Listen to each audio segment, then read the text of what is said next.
So Tyler, did you hear that Omaha is going to be opening up its first drive-in movie theater? I have not heard that. Tell me about it. Well, yeah, let me tell you about it because it's pretty huge considering, considering the situation we're in. If Hmm. the article I found it on would load, but while we're waiting for that, basically, I heard that supposedly this is the first drive-in theater in Omaha to open. I honestly didn't know we didn't have drive-in theaters. I thought we at least had one. Hmm. Apparently, okay. Well, this is embarrassing. Apparently, this article is actually from 2018. Mm. Uh, But I think it said on there that there was something about driving concerts. yeah, I think it's Somebody's doing that. um, maybe it's the yeah. Now I'm really confused. I know that the park is Falconwood Park, and Hmm. apparently they've been doing this for a year now. Apparently, Hmm. but yeah, they do concerts, they do drive-in movie theaters, and I think they're going to be keeping that going, or not the concert part, but the drive-in movie part amidst the coronavirus. So that's cool. I don't know why I got sent an out-of-date article, or that's what the first thing I pulled up, but anyways, the point being, there's drive-in movie theaters out there, and that just Yeah. warms the cockles of my heart. Hmm. Definitely. I only grew up going to one drive-in movie theater. That was actually in Council Bluffs. I can actually recall the movies that I've seen there. I saw Cars for the first time. I saw in a drive-in theater, which is appropriate, says it's Cars and drive-in, Yeah. and movie ends at a drive-in theater, so deep Yeah. cut. I saw Superman Returns as well as Click, the first 20 minutes of Click, I should say, after my parents realized what was playing after Superman Returns. They're like, we should probably leave. Yeah, and then oh gosh, I could have sworn there was another movie I saw besides those three, but I can't remember off the top of my head. Um, have you bump the mic? Have you been to a drive-in theater before, Tyler? I have not, but it's something that I've always wanted to do. It's something definitely on my bucket list. Thing is, though, I don't know what, like, if I had to choose what movie I would see at a drive-in movie theater, I don't know which one I would choose, but I would obviously definitely go for the experience. Definitely. Yeah, yeah. Actually, It's a let's perfect idea answer for a that. date night too. Yeah, let's answer that, Corey. What movie would you want to see in a drive-in theater if you could just pick one? Ooh, let's see here. Um, I'd say, I think maybe probably something like probably something that's like rated R. So like something like guess pretty family friendly, probably. I'd say probably. That was such a 180. I'd probably go R-rated. Nah, never mind. It'll be family friendly. I'd say probably. Honestly, I think The Incredibles would be pretty sweet to watch in Wow, good a choice. drive-in theater setting. I don't know why, but I just thinking about it, like I can totally imagine like sitting in a car and like watching the opening scene with like they're doing like the interviews and like Mhm. coming back and forth between like Mr. Incredible and Elastigirl and Frozone. Like I could totally like see that, and then like like this that Elastigirl like fades out, and then like the surround sound there is, and you like clicking with like the bah, bah, bah, like that whole thing like that like immediately like takes you over, and like yeah, I think yeah, definitely my answer is The Incredibles. Nice. That's Yeah. a What about good you? choice. Especially since The Incredibles kind of has this like 50s, 60s motif to it, and that was drive-ins were very big back then. So good choice. For me, um, I don't know. I've always thought it'd be cool to see Raiders of the Lost Ark at a drive-in theater. Um, just thinking of like movies from those periods and like Yeah. the 80s and stuff. Like Hmm. what a rush it would be to watch Indiana Jones and the Raiders of the Lost Ark on the big screen. So I guess not just as like a big screen experience that I haven't had before, but a drive-in experience as well. I would love to see that movie in the drive-in theater. It's also a great date spot. So. Oh yeah. I know I'm actually going to see my girlfriend in a week, 2 weeks, I think. Yeah. And she's trying to find drive-in theaters nearby where she lives so that we can possibly go see something. Okay. Yeah. So we'll see if that happens. Well, I'd love to talk about drive-in theaters all day. I could probably make a whole documentary about drive-in theaters, but we got a show to do. So let's get to it. This is the Vince Salerno Podcast, episode 47.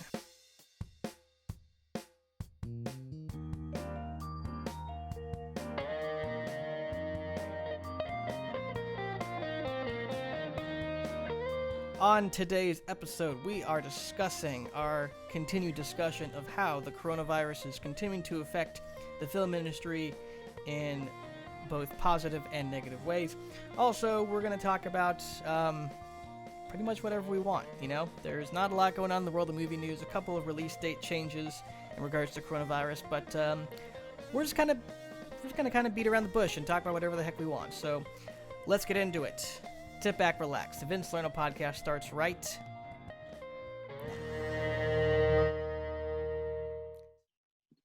so weird watching me do this now. I now realize how I look when I'm doing this, and the results.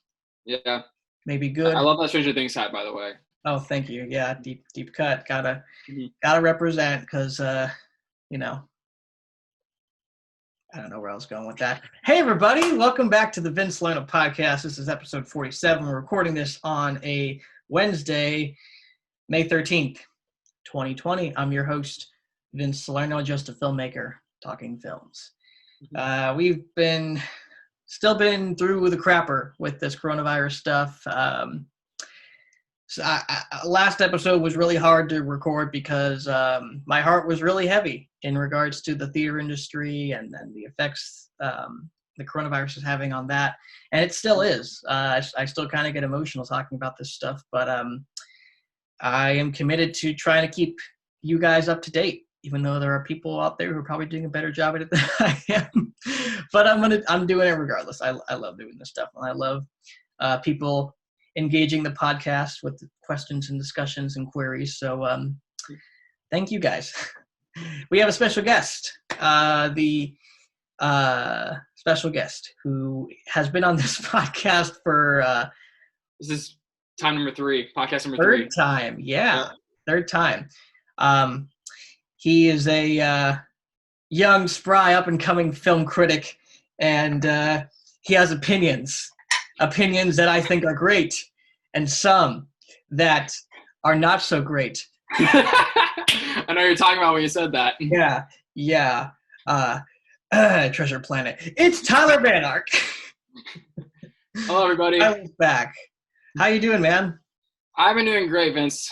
I've been doing good. I mean, I just finished my sophomore year of college, and summer's just starting out for me, and what else could be going on? Yeah, that's great, man. What have you been doing to cope with we haven't really talked when we've been texting throughout this whole thing. Yeah. Like, how have you been coping with all this? How have you been spending your time during the coronavirus and the quarantine? I've been handling it somewhat well. I mean, for the most part, I've had school to keep me occupied. But now that that's over with, I don't really have a whole lot going on. I know I don't start working until next week at my camp counselor job. But yeah, I've had mainly it's just been school keeping me on my toes, and luckily since I got that over with, it's I have some time to relax. So cool. Yeah. I imagine you've been watching a healthy amount of movies during quarantine. Oh yeah, I have. Nice. I definitely have. Cool. I guess we'll get into that into the what we've watched segment. But I want to know how does you said you have a camp counseling job coming up. How does that work with quarantine or with? That's a good question. I'm not quite. So this will be my second summer doing it. So I'm not quite sure how this is going to work with with the coronavirus. But all I know is that I got an email today saying that we'll be doing like online training next week, and then we'll eventually be doing one-on-one training, like getting like refamiliar with our stuff. So, Gotcha. but there's definitely gonna be I think there's gonna be a lot of changes happening this summer with how we're gonna be handling the kids and what we could be doing. I don't know if any pools will be open this summer, which like that's gonna be a big deal because I mean every single day at our job, like we always go like spend an afternoon, like an hour or so at the pool, and if that's gonna be closed, who knows what we're gonna do. Yeah, man. Well, I wish you guys the best. I mean, I'm glad to see people are still trying to keep even the little things like that still afloat. I think trying to get our country open back up as quickly and as safely as possible is really the best thing that we can do right now. At this point, the news is so constant and relentless. I don't know what to believe, what not to believe. All I know is that as long as there's no like second coming, we should probably just try to get back to normal. That's all we can really do, and with being as safe as possible at the same time. Yeah. So let's get into it. Let's talk about what we've watched. For those of you new to the podcast, this is where we just talk about the movies and TV shows that we have watched since the last episode. So, Tyler, why don't you start us off? Just anything off the top of your head that you've watched, or things that have stuck out to you in the past couple months or weeks, or things you liked, or maybe even things you hated. Okay. Well, I've been for the past couple months, I've been watching The Office, and that's I've been really enjoying that. I finished season 7 like last month, and I've been starting season 8. I for the longest time I've been watching Breaking Bad, and I haven't really like. I mean, I'm on the final season, and like about in January I got to like halfway through season 5, and I stopped watching it, and so I've been meaning to finish it. So I got to start on that recently. But movie-wise, there are 4 movies I have watched within the past couple days that I've been willing to talk about. First one is it's an Australian film called True History of the Kelly Gang. It's this biopic about a famous Australian outlaw named Ned Kelly. And growing up, he didn't have an easy childhood. His mother sold him off to be educated by a bush ranger, I think is what it's called. Something like that. And he grows up and he starts this gang where they just like, wreak havoc. Because like at the time, Australia was under Britain's command. And, he became like, some people call him a hero. Some people call him, not a great guy. But the film stars Charlie Hunnam, Russell Crowe, Nicholas Hoult, and a guy by the name of George Mackay, who was in 1917.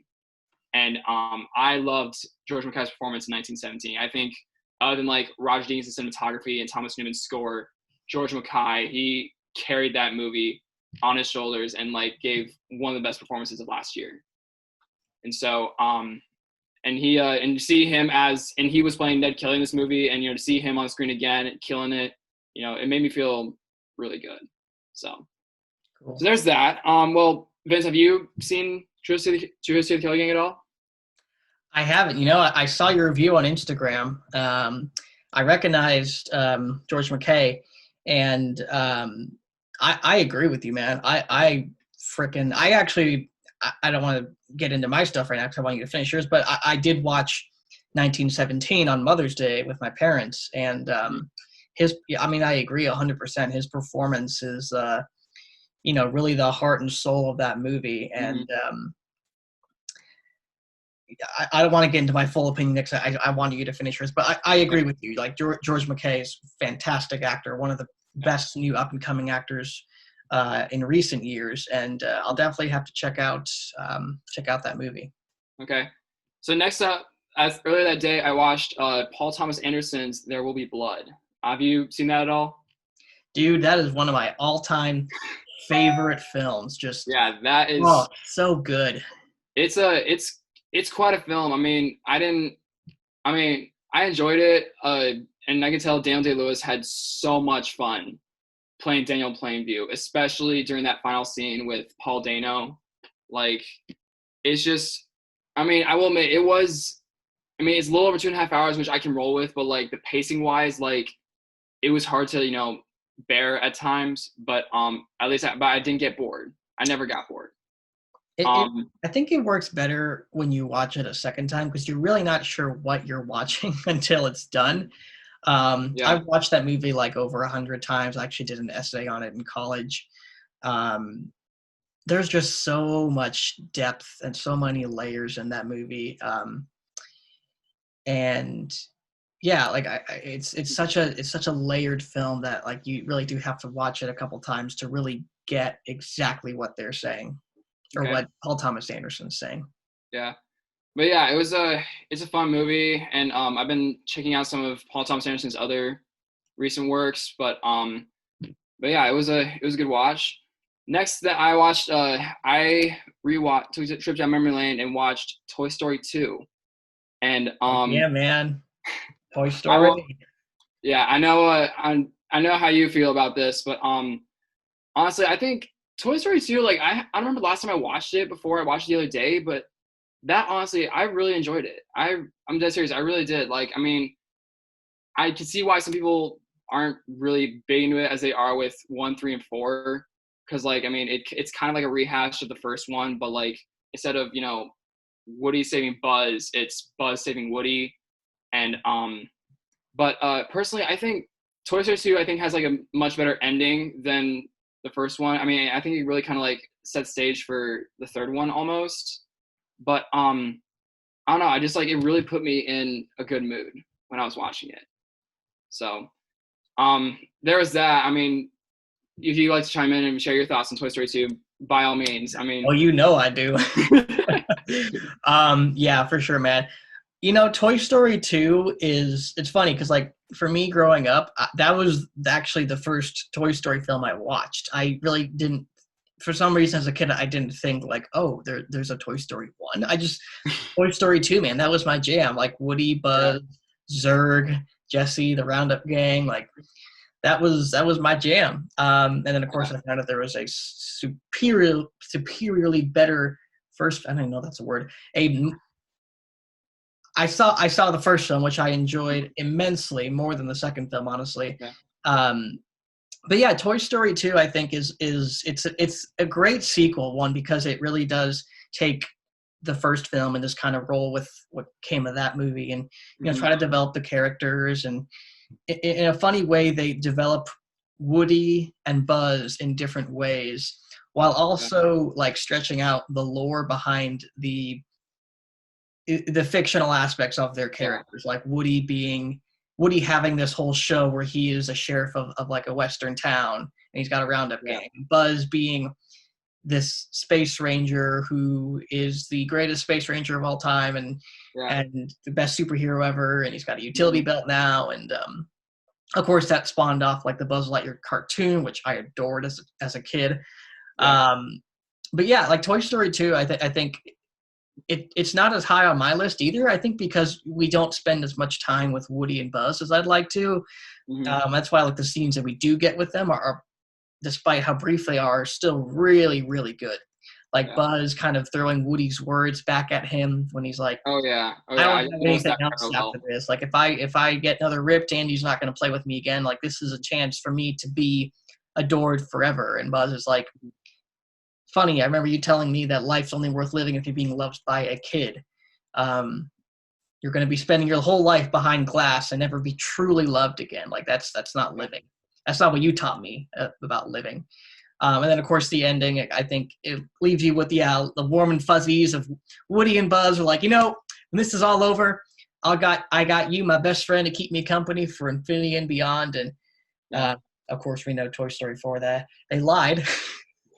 Yeah, but I just want to say really quick that it was watching Toy Story 2 where it really got me thinking, because I mean we both have very different vast opinions about Toy Story 4, but honestly though, like it's the reason why that we have different opinions is why I love watching movies so much and talking about them with people. Like I always tell myself that no two film tastes are the same. So like, you know, I have a different taste than yours. Like I may not like Toy Story 4 and you may worship it to death, but that's what I love about talking movies with people. So, Yeah. I mean, like, yeah, I mean, even though like we may annoy each other with, you know, why we like or dislike Toy Story 4, but I mean, but that's okay though. Like that's the beauty of like, you know, talking about films and why I like it so much. Yeah, for sure, man. I mean, my sense of humor is just, you know, whenever I say, and I've still told you this many times to your face, whenever I say, you know, like, I respect your opinion's just wrong, I'm totally joking. Like, Yeah, I know. That's just my brand of humor. And, I totally understand why some people are not so high about Toy Story 4. But I think Toy Story 4 was also just kind of the perfect storm for me. Like, where I was at in that particular part of life, it really resonated with me. So, of course, it's just, I see myself in Woody in like everything I do in my daily actions. So, and now I'm getting choked up just thinking about it. So, to see him go through that and exactly what I was kind of going through at the exact same time, was really touching to me. And not just because of the parallels in my life, but because it was Woody, and it was someone that I grew up looking up to all my life. And, yeah, I want to stop, but all right. And I got one last film, and it's Treasure Planet. So now I know now before like you I don't know, but like so I originally watched this film. The first time I saw this film, I remember catching the ending of it when my roommate Hunter was watching it down in college, and he was like, "Dude, you should totally check this out. Have you seen it?" I'm like, "No, I haven't." He's like, "I would highly recommend checking it out." I said, "Okay, I'll check it out." So the other night I went on Disney Plus, decided to watch it, and yeah, like I mean, I know like I mean, but here are my like actual thoughts about it is that it really is a cool movie. Like it's visually stunning. I mean, like the story really didn't speak to me at first, but like looking back on it, yeah, I mean, like I guess like it makes better sense now than I did when I wrote in my review. But yeah, I mean, it's kind of tragic that like Treasure Planet didn't end up being what it could have been.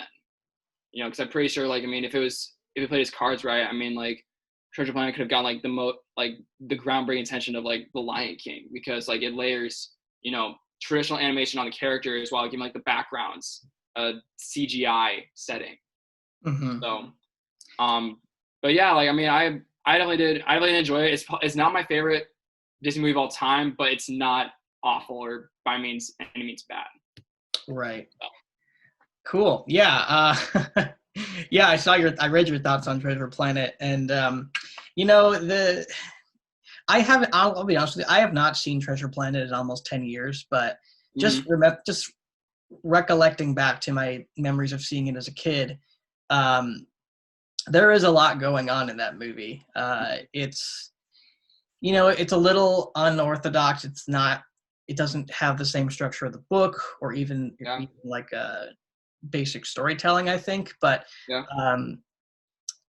like the heart of that movie is Silver and James, and the fact that James didn't have a dad growing up, that his dad abandoned him when he was a kid, although you don't really get the sense of that until like near the middle of the movie. Although you do get the sense throughout the film that he is rebellious because he didn't have anyone to look up to, and so he just kind of roamed free. But you know, having Silver in his life is, you know, he's the father figure he never had, and that's kind of what makes the movie work for me really well. Is that like that relationship, and the fact that like when he finds out that he is kind of like a traditional pirate, that he's just out to, you know, commit mutiny on this ship and get the treasure, he's kind of heartbroken by that. Like that. I thought I could look up to this guy, and now I realize he's just like everyone else.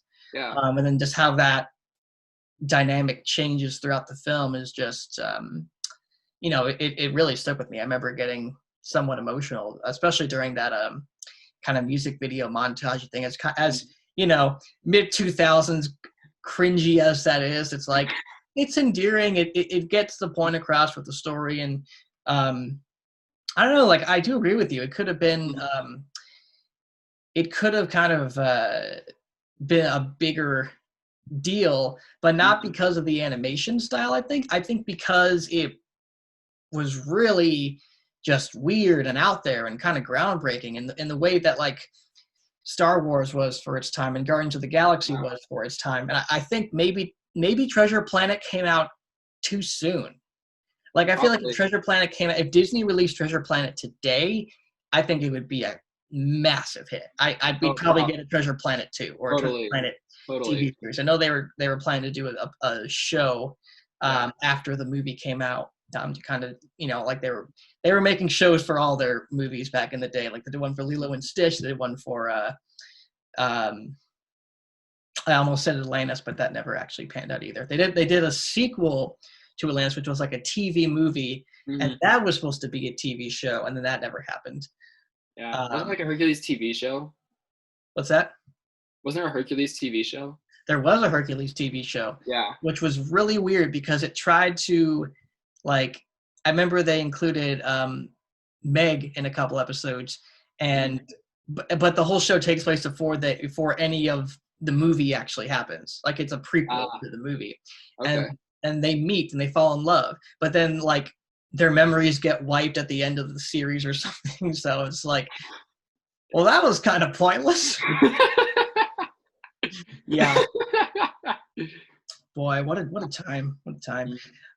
So yeah, I honestly, I can get why people aren't, it's a weird movie. It's not your average ordinary movie, but I guess growing up with it, a lot of stuff resonated with me then, and just looking back, recollecting, still does now. My favorite scene is after they go through that black hole, and Mr. Arrow, I think his name is, the rock dude, dies. Yeah. And Jake, obviously he didn't do it, but the people think he did because of his negligence, and he's pissed off at himself, and then Silver and him have that moment, and that's where, to me, like, the father, like that, like from the moment where they're coming back from the ship and they have the conversation before the black star scene, or the black hole scene, and then after that, like, that's like, Silver really becoming the father figure to Jake, that kind of delivering on that thematic promise, But yeah, was that all you wanted to say? Yeah, that's what I've watched lately. Cool. What about you, Vince? What has Vince Salerno been watching lately? That is the question. Well, yeah, let's see. I kind of been taking a break from the whole. I was trying to binge through all the James Bond films, but I've taken a break with that because I can probably save that and do reviews on that for later in October or November when it comes out. No Time to Die. If it comes out, because things are going down with Universal. But let me see. I did watch the last two parts of the Hobbit trilogy, The Desolation of Smaug and the Battle of the Five Armies. Finally, like, I've seen Smaug. I've never seen Battle of the Five Armies until 3 or 4 weeks ago. Yeah. And I understand why people don't like it. I understand, like, a lot of stuff in that movie. I get it now. Like, I get why people are like, this doesn't work, and here's why. I don't know if you follow Lindsay Hollins, I think her name is. She's a YouTube I haven't heard that name. She's fantastic on YouTube. You should check her out. But she did like this 3-part documentary thing, like half hour each, about why the Hobbit trilogy shouldn't have happened, or at least shouldn't have happened the way it did. She gets into like the work disputes between Australia and the studios. She gets into like Peter Jackson being brought onto the project, and Guillermo del Toro's original vision, stuff like that. But I get it now. I'm in on the joke, although there's no joke, but I'm in on it. So that was fun to watch, and although there are still redeeming qualities to those movies, I can see why we probably shouldn't have been in that situation. I finally watched Downton Abbey, the movie. I adore Downton Abbey. It's one of my favorite shows. It's so good. and I had high hopes for the movie. Never got to see it in 2019. Did it come out in 2019? Yeah, I never got to see it last year. It was on my top 10 list. I never got to see it, which probably goes to show what kind of fan I am. But I saw it and I thought it was really great. It does a great job of like respecting the ending of the show while also kind of opening the door to like more stories and more opportunities to continue this franchise, which it seems like they have every intention to continue on the big screen. So I'm ready for Downton Abbey too. There were a couple of things in there that I wasn't a huge fan of, some subplots that just kind of go nowhere, I think. But overall, I think in terms of, if you're a fan of Downton Abbey, you're going to love this movie.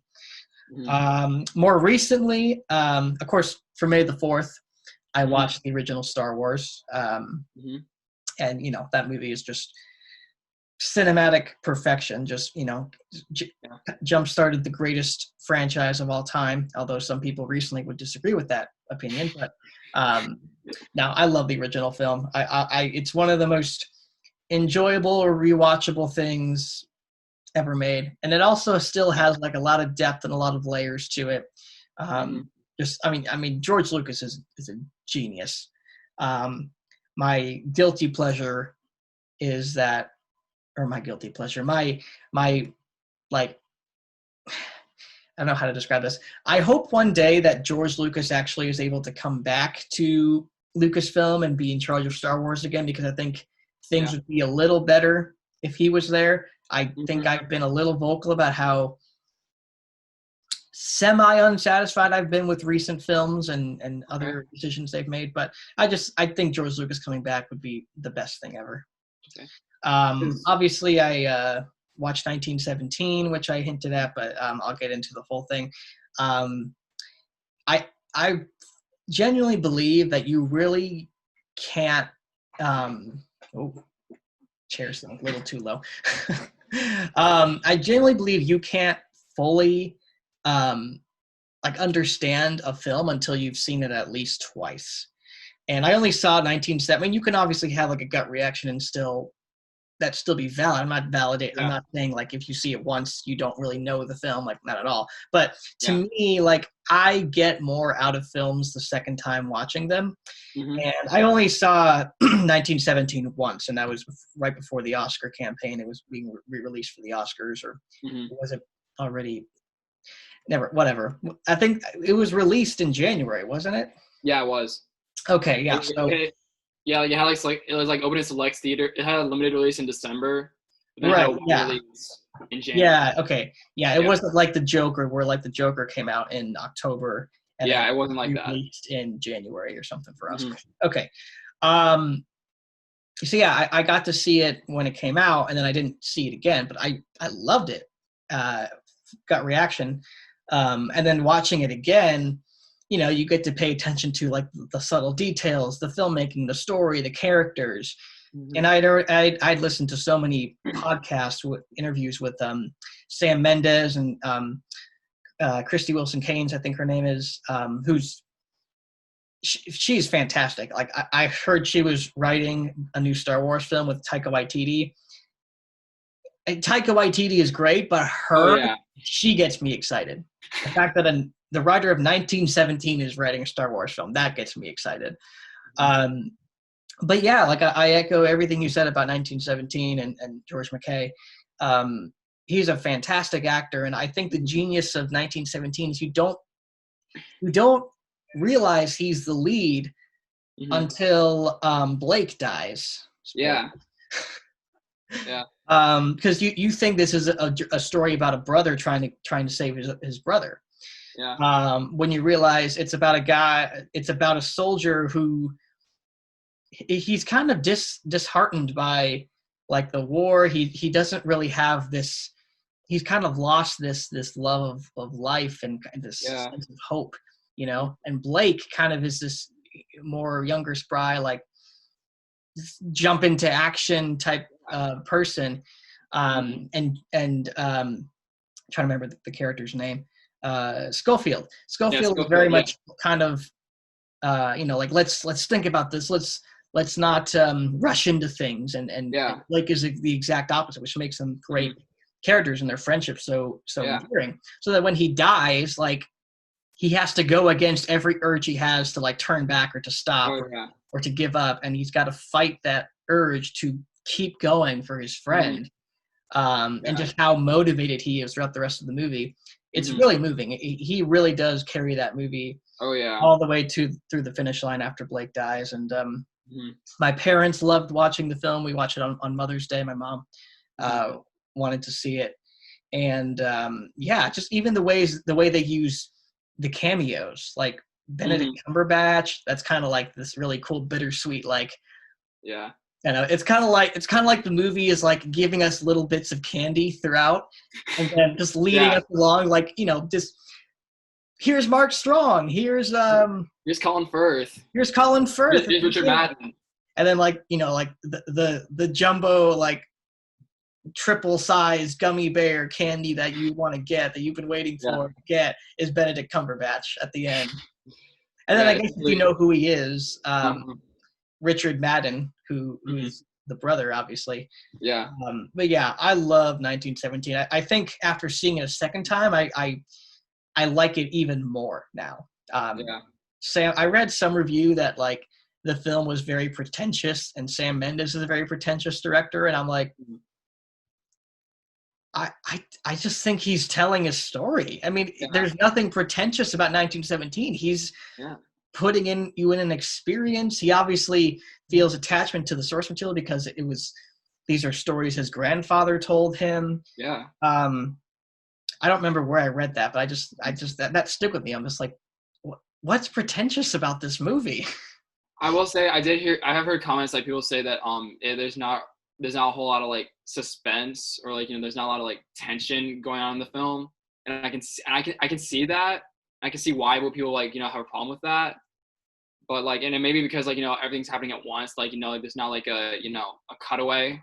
But like, maybe if people have a problem with that, then people have a problem with that. I mean, maybe at the beginning, I don't even know if I really agree with that, but I mean, to each his own. But like the movie is a slow build, and I think one thing I'm really frustrated with the modern audiences is that I think we've all forgotten that films can slow down, but that doesn't mean they're slow, you know? Like people forget to pause on things. That's one of the problems I have with the Star Wars trilogy, is that they don't pause on things. They don't let moments breathe, you know? And 1917 may overdo it a bit, but that's because it's a one shot. Like that whole movie is, yes, it's in the backdrop of World War I. You have all this, you know, all this historical stuff going on in the background, but that whole movie is driven by character and the decisions that the characters make. So I don't know.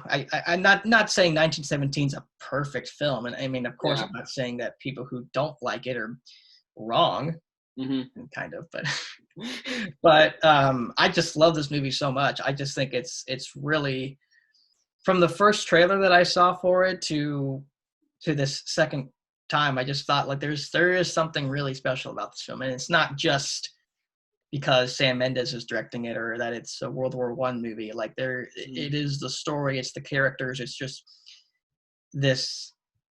I think it's the uniqueness of the fact that it's a war movie, but it's not about an event. It's not about like historical figures. It's about an experience, you know. I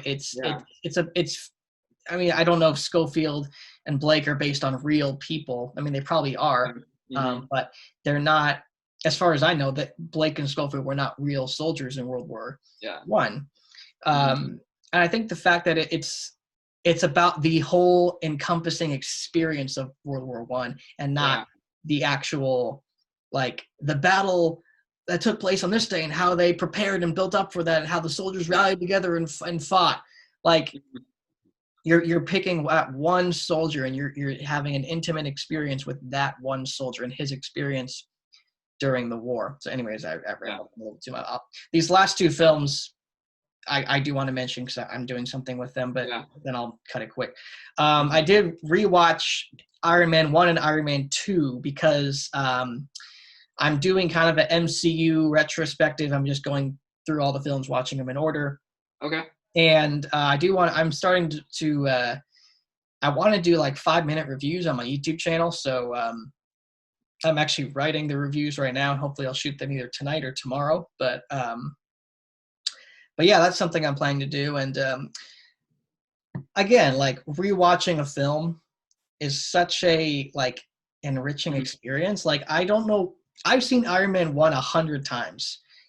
And for some reason, this one time watching it, I got so much out of it. Like I got so much that I didn't even notice the first time watching it. And I remember watching this movie in a theater 10 years ago. And I always thought like it's enjoyable, it's fun, it's a rewatchable, fun action popcorn flick. But there's also just so much going on in terms of Tony Stark as a character and his motivation and the way Jon Favreau, sets up the scenes and the shots and the way they shoot the movie. It's just, again, like so many layers and depths to Tony Stark that I didn't even pick up on the first time watching it. And the downside to that is I also kind of understand now some of the criticisms of Iron Man. Like the third act, while cool and epic and awesome and exciting, it does kind of feel a little tacked on. Because at that point, Tony Stark's already been a changed character. And I also think, as much as I love Jeff Bridges as Obadiah Stane in the movie, like it's kind of this out of nowhere decision that he just kind of goes crazy and suits up as the Ironmonger and just starts throwing cars around. Oh, I love this suit. It's like, okay, this guy never really struck me as the crazy type. I know he wanted to kill Tony Stark, but anyways. And then another downside is rewatching Iron Man 2. I think I now understand more of the flaws. I used to be a big defender of Iron Man 2. I was thought it's not that bad, but I see the flaws in that movie too. Like it really does. They really did try to fit too much in that film. There's the plot with the government trying to get the Iron Man suit. There's Tony Stark worrying about his legacy in comparison to his father. He's also dying from the arc reactor. It's a preview for Avengers at the same time. There's a relationship with Rhodey and how that gets kind of messed up, and Ivan Vanko, who really doesn't do much, although he had potential as a character, and he's kind of like thrown away within one throwaway line from Nick Fury.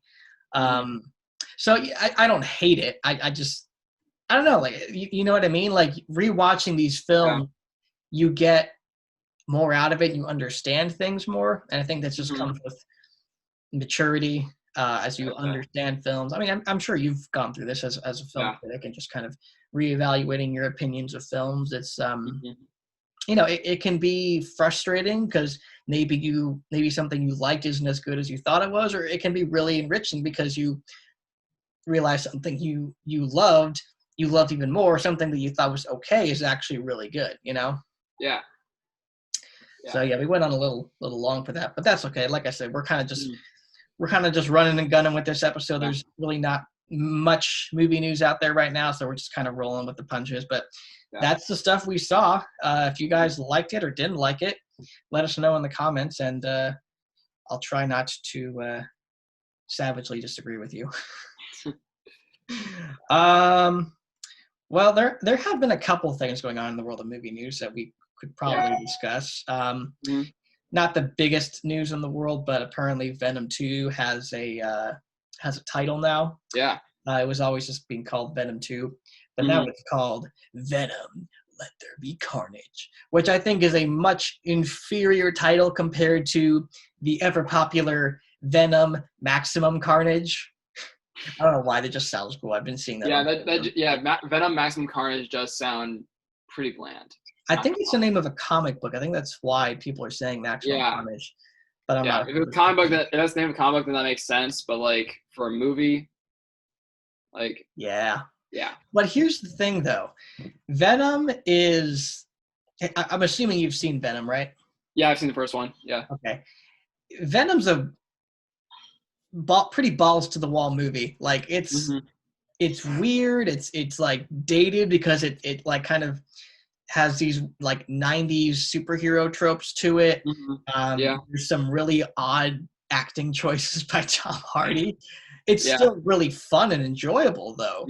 And so knowing that this title makes sense, but I'm still really confused because this is a movie being directed by Andy Serkis.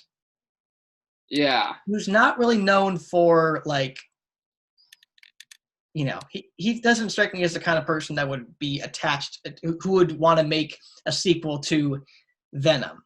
Yeah. But I also think that he probably has some sort of unique take he's bringing to it, that he might be, you know, they might be improving upon things that happened before. But then I read this title and I'm like, what are we doing here? Yeah. I mean, like the first movie, you know, like I said, it was essentially a 90s superhero film made today. They had a freaking Eminem. They had freaking Eminem record a song for it, the theme song, which is actually a really great song. I gotta be honest. Yeah. Like it's just a crazy film, and it just does not strike me as something that Andy Serkis wakes up in the morning and sees that there's a job opening for a director of Venom 2, and he's like, I think I want to do that. Yeah, personally, I think with the first Venom, at least, kind of like what you said with the Treasure Planet, how like, you know, Treasure Planet came out too soon. I think Venom came out too late. Like, 'cause I'm pretty sure, like, if you threw this movie like you said, like in the late '90s, early 2000s, like it probably would have worked. Fit in like a glove, yeah.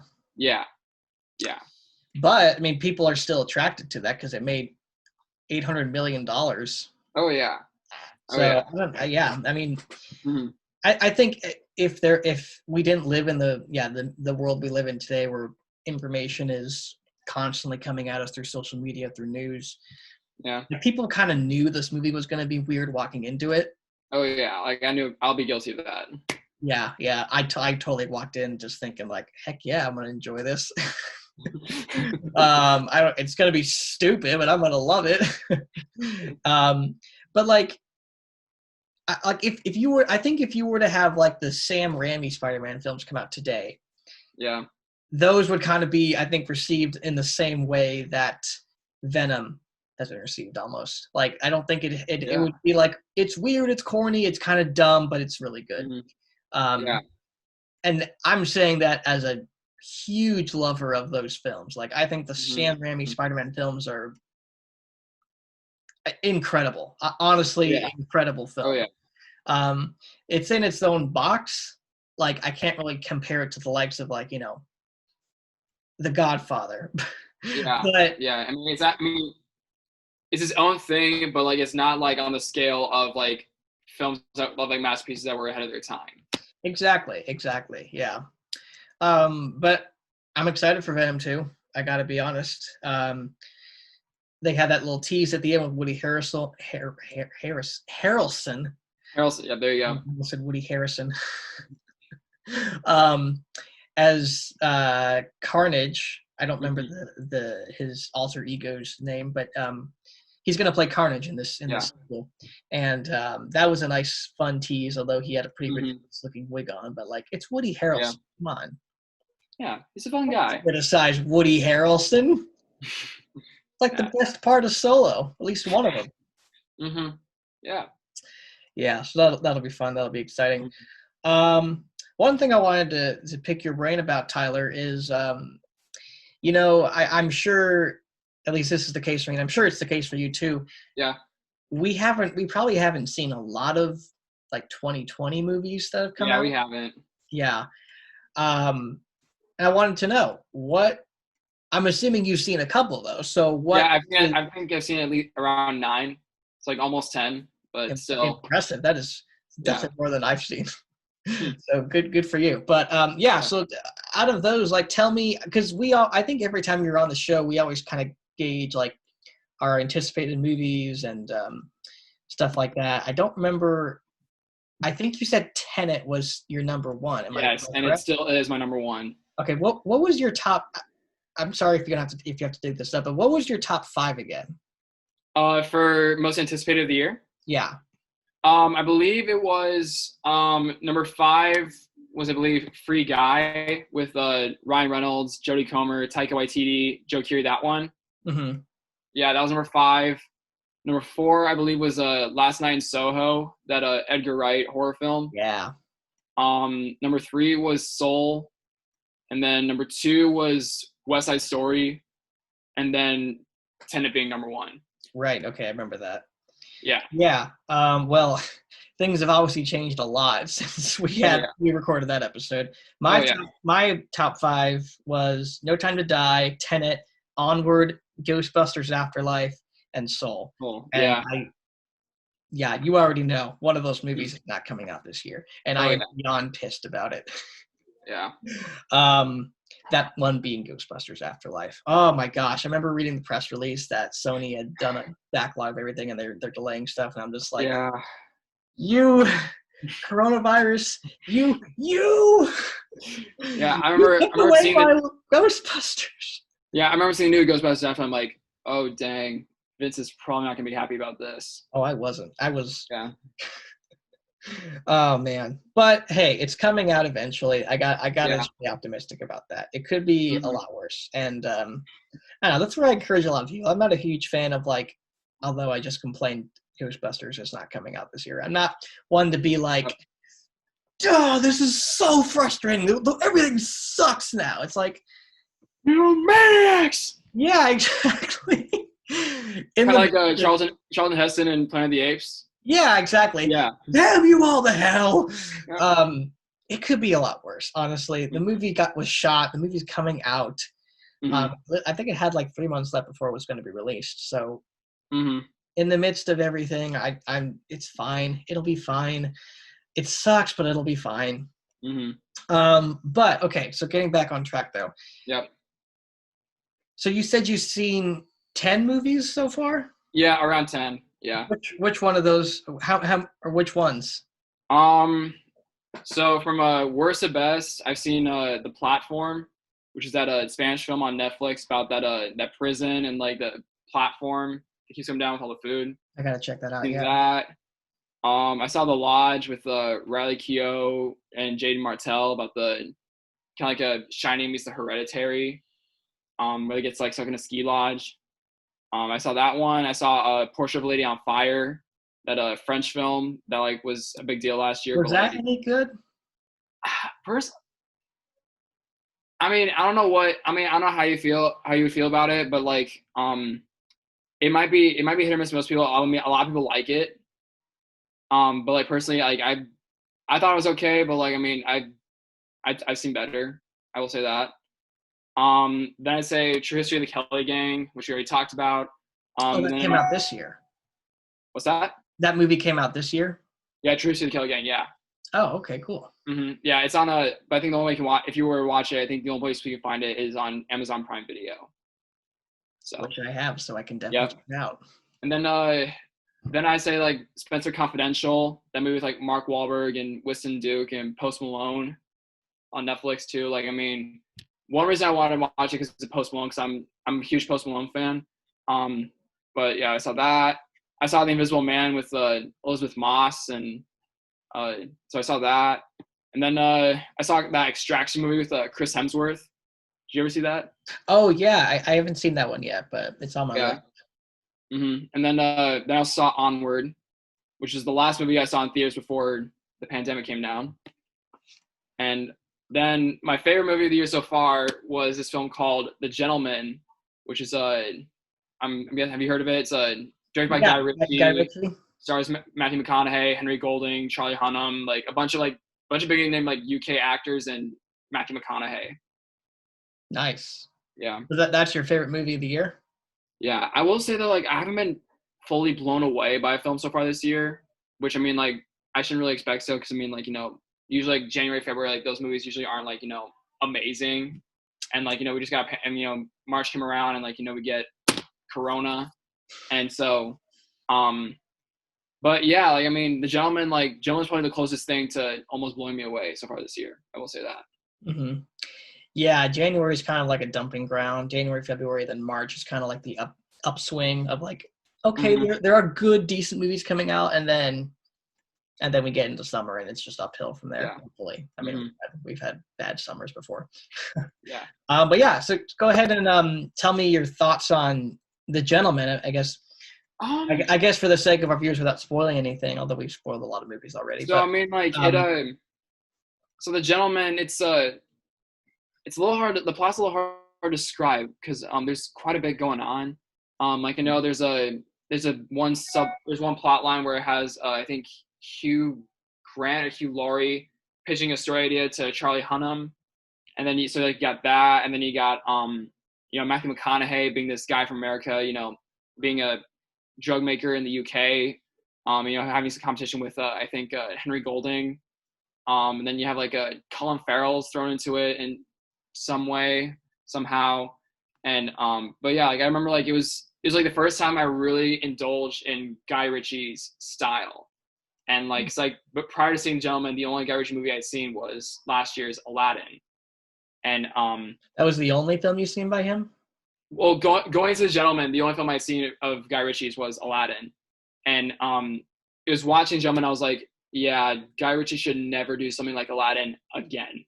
Do you think he actually directed Aladdin? I mean, if they say he is, then if they say he did, then I'm guessing he did, but like he didn't. I mean, just seeing his style and like seeing like how he used his style in Aladdin, just like it felt really, really weird. Yeah, I have a theory that I'm watching it in The Gentleman. I was like, okay, so his style is he's a pretty stylish director when he's something like The Gentleman and not like Aladdin. Yeah, I have a theory that he didn't actually direct Aladdin because I've seen at least 3 or 4 of his films and to at least know his style. And when I saw Aladdin, I'm just like, there is nothing in this movie that even remotely resembles Guy Ritchie. So like, I just don't know. Like, did they just put his name on the movie just to say that he directed it, or did he have this like secret obsession with Aladdin? I don't know, but apparently he's being asked to come back to the sequel, which again shocks me.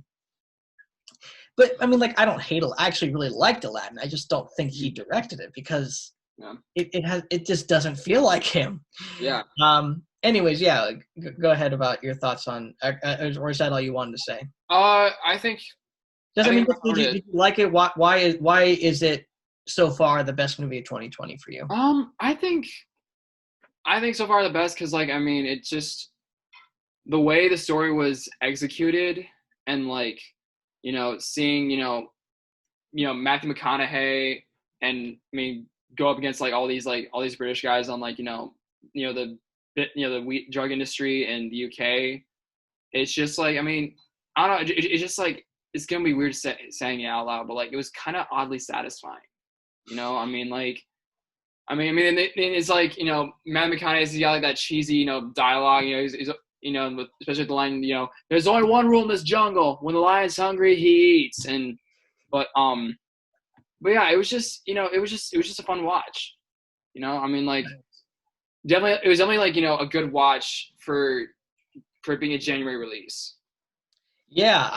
I had a lot of my friends actually text me and they said, this is a really cool movie. Like, and some of them have never even heard of Guy Ritchie. Like, people who had never seen or talked about Guy Ritchie in their lives are coming up to me and saying, "Hey, do you know this Guy Ritchie person? Like, he's really good. Like, I've known about him longer than you have, buddy." Yeah. But cool. I'm looking forward to checking that one out. Maybe I'll get it on streaming or something. I'll rent it.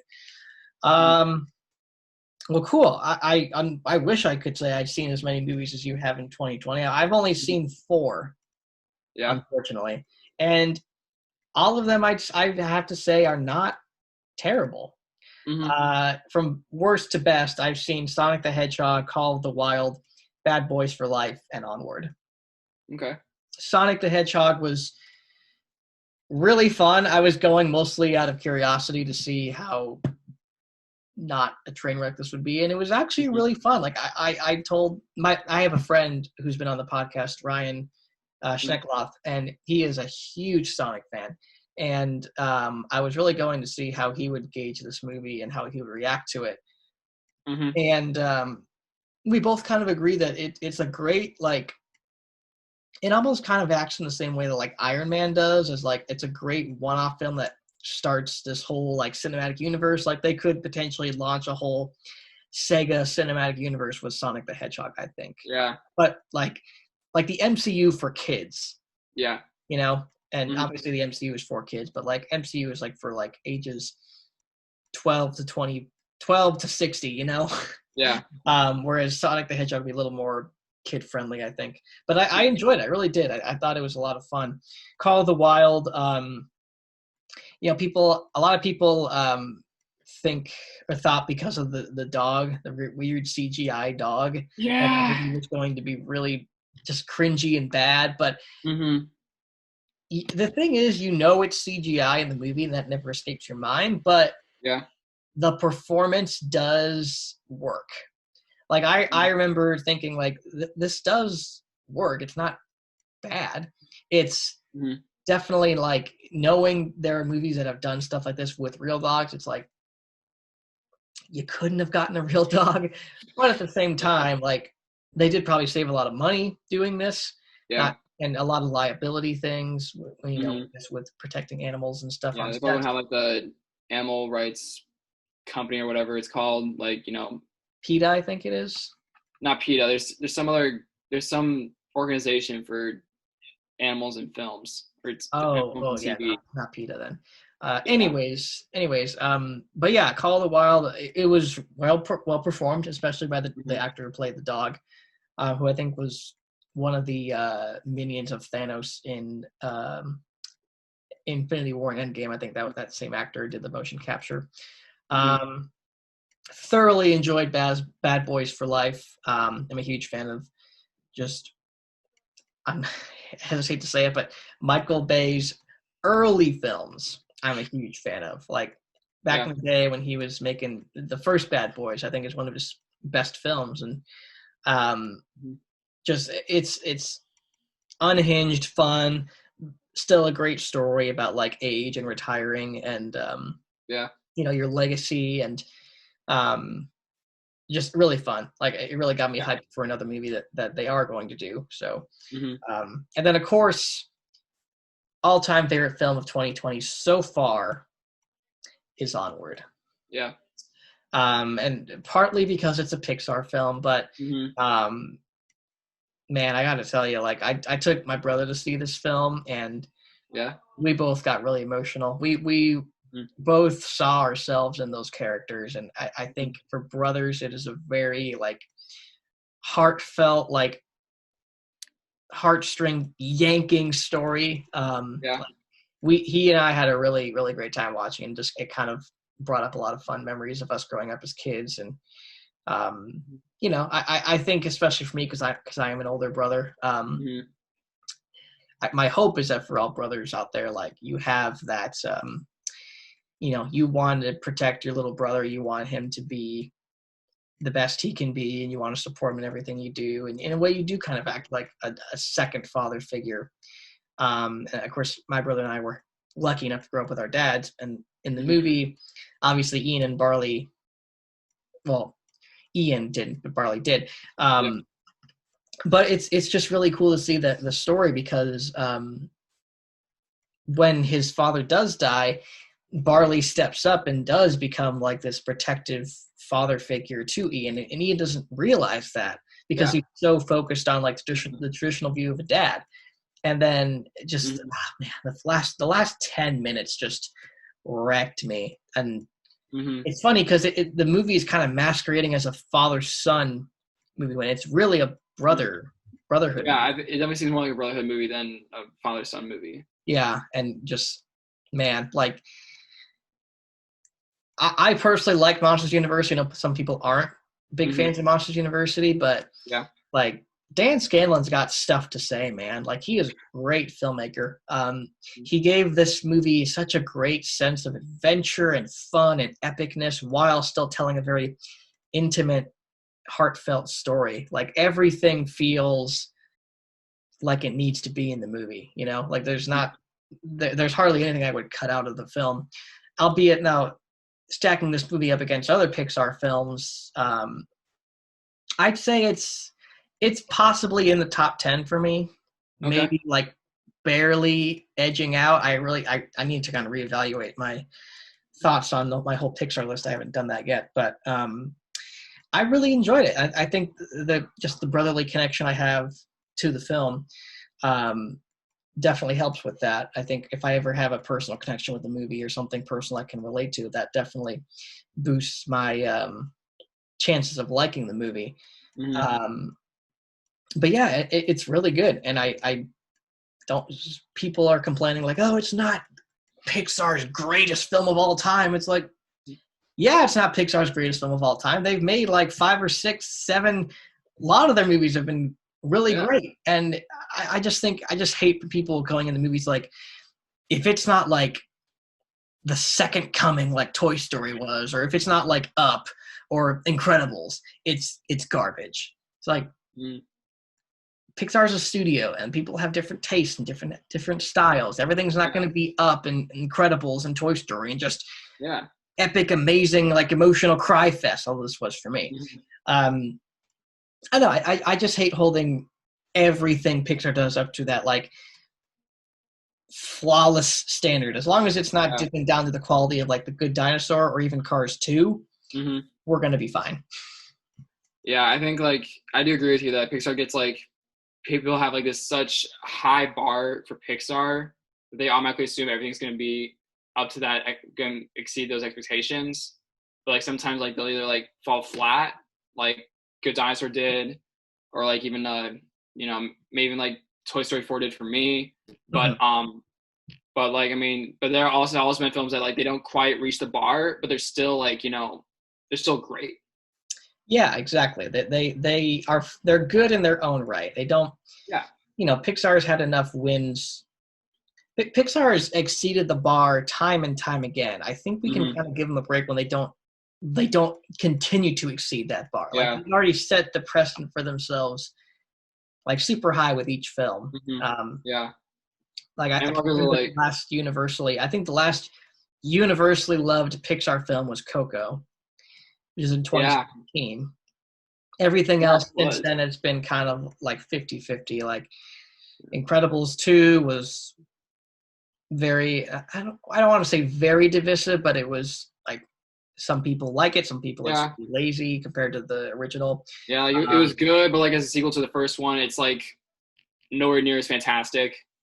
Yeah, I'm definitely in that camp too.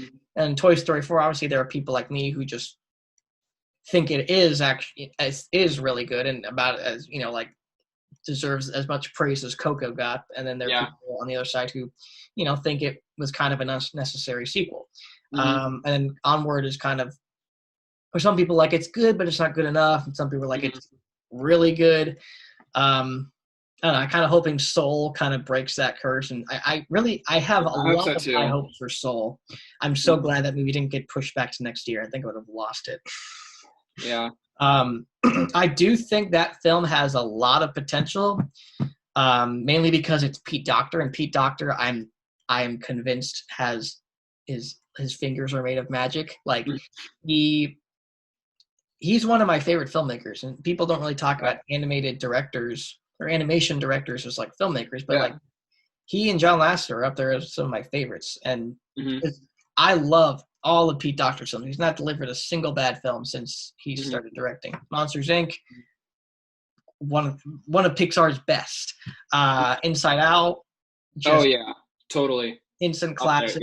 Up. Up is just, man, I've written like 5 essays in college on Up. I love that movie. And then just, Soul kind of feels like Up meets Inside Out in a way, Yeah. I still have a lot of high hopes for that. I do think that Soul will be better received, at least in my opinion, than Onward. That's not to say Onward's film, but I just think just from the second trailer that came out, that movie is just, man, so much going on there, so much depth, layers, and the animation designs and stuff. Like they're using they're balancing like computer animation with traditional animation too. Yeah, the 2D like angel spirit creatures. Yeah, and like that one split second when like Joe's soul's like falling down, like it warps into that. Yeah, that really trippy scene. Where and the sanctuary. You know what I'm talking about? Yeah. Yeah, like that's like, I mean, I will admit, like I was like, whoa, is that? Yeah. Like, I saw, I'm like, whoa, wait, was that hand-drawn animation right there?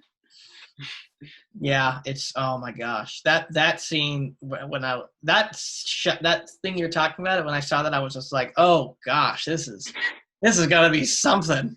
Oh yeah, just really trippy, really like out there, messed up. Just not messed up, but just man, like yeah. I mean, Pete Docter just like he always like just gets more and more like in depth and just weird. Yeah. Like monsters and kids. Like that's a pretty generic kid type. Yeah, movie. A good like beginner.